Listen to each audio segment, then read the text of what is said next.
lived in New York City for 8 years, so I figure on my last day here, I gotta go to the Statue of Liberty. Iconic. I got my audio tour. To the right, where you can see a dense collection of skyscrapers, that's Wall Street, New York's legendary. I came here to see the statue, but I wasn't expecting how amazing and unique this view is, because you can really see everything. Empire State Building, Freedom Tower, Brooklyn Bridge, like everything is all parallel. And then New Jersey behind is the Statue of Liberty. So iconic. It's so different seeing it up close, because every time I've seen it, I've been in the Staten Island ferry from a distance.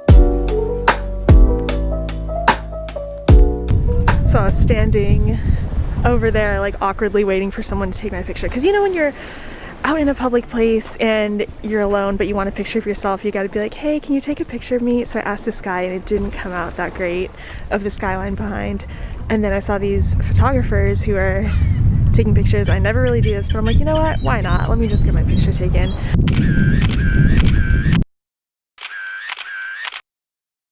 So you buy tickets to get on this ferry, and it takes you, the first stop is Statue of Liberty, and then the second stop is the Immigration Museum on Ellis Island.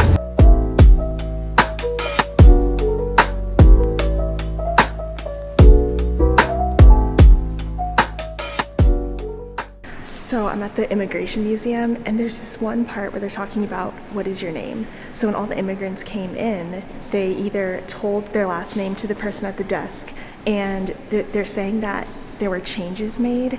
And I was always told when my family came here, Griesemer from Germany. So my family came from Italy, like my mom's side is Italian, and my dad's side is German, and then also my grandma was Polish. But I was told that Griesemer used to be spelled differently, and they added an S. They changed it so that it would be easier to understand in American, in English, but my last name is still so complicated for so many people to pronounce. So a lot of good that did. But I wonder, did they change it, or did whoever, like my family came, tell them something different and it got lost in translation? The family name history. So here in this book you can see all the names. And sure enough, there we are, Griesemer. So you can come here and see your family's name. I love this immigrant menu from 1904. And they got frappuccinos. Yes, our ancestors immigrated through here so we could get a frappuccino and honor their memory. It's amazing though, like all that our families have done for us, and that we are just born into this line of history. No, it's closed. This makes me so sad. This is like something I've been wanting to do for so long, and I just never got around to it.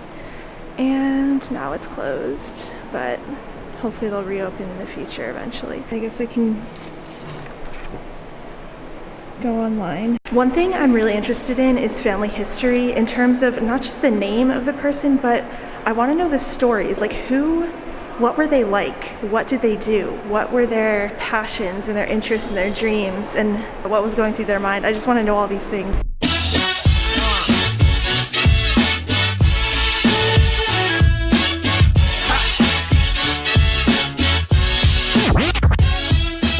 Just got back from my Statue of Liberty and Ellis Island adventure. I would say if you're gonna do it, I took an hour at each location, and I wish I had more time.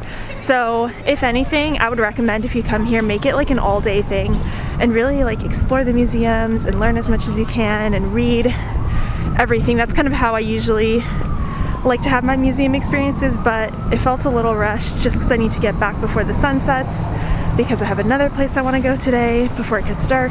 Meeting up with my friend Vicky, who rented a zip car for the day, so she's by the Jewish Heritage Museum, so that's where I'm going now. Another iconic spot.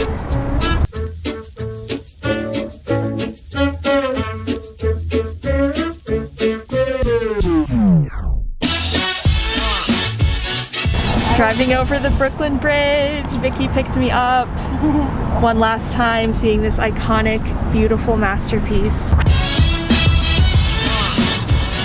So we're heading over to Dumbo, to this really iconic picture spot where you can take a picture with the Manhattan Bridge in the distance. And I've seen it so many times in pictures on Instagram. Even Vicky had it on hers, like a little artistic rendition of it. So I've always wanted to go there. So that's where we're heading now. Made it to Washington Street. Such an amazing view. As you can see, there's like so many people doing photo shoots here. And there's cars driving by. My advice for anyone who wants to come here, it is such an iconic photo spot, but come maybe early in the morning before everyone else gets here. That's what I would do if I wanted to do a session here. This is such a beautiful spot. You see Manhattan Bridge and then Brooklyn Bridge on that side.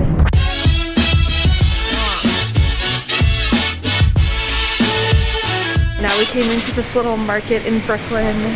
So beautiful, the lights. So we're approaching the bottom of the Brooklyn Bridge and it looks like there's a photography exhibit here and it's so cool. Just love those things you stumble across.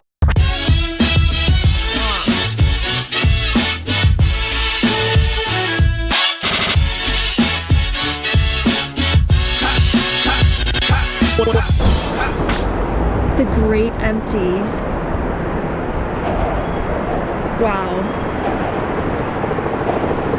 The Oculus. These are photos of major places formerly really busy, but now during COVID, or during the beginning of COVID, empty. Wow. Yes. Santa Monica. No one on the beach.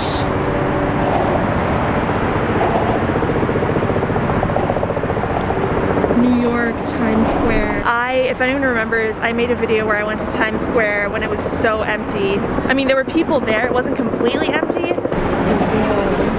Wow, all the people quarantining. Look at this.